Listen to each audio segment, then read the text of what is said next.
Hello everyone, আজ আমি বানিয়ে নিচ্ছি আলুর বড়া, যেটা মুড়ি দিয়ে খেতে তো অসাধারণ লাগে। বাচ্চা তো খুবই পছন্দ করে, বড়রাও পছন্দ করে।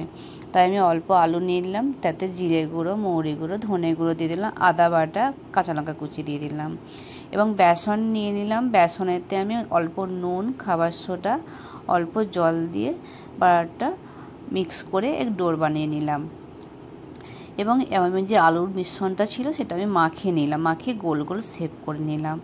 আপনারা চাইলে যে কোনো শেপ দিতে পারেন, লম্বা লম্বা গোল যে কোনো শেপ দিতে পারেন।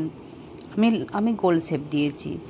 কড়াইতে তেলটা আমি গরম করতে দিয়ে দিলাম এবং আমি এই যে আলু বড়াগুলো আমি ভেজে নেব তেলেতে এবং মুচমুচে করে ভাজতে হবে। মুচমুচে করে ভাজলে এটা মুড়ি দিয়ে খেতে আরও সুন্দর লাগে। আমি বানাচ্ছি, আপনারাও বানিয়ে দেখবেন, আর খেতে তো অসাধারণ লাগে। কম মশলায় টেস্টি খাবার। বন্ধুরা, আমার যদি ভিডিওটা ভালো লাগে আপনারা আমার চ্যানেলকে সাপোর্ট করবেন, কমেন্ট করে জানাবেন যে আলুর বড়াটা কেমন লাগলো খেতে।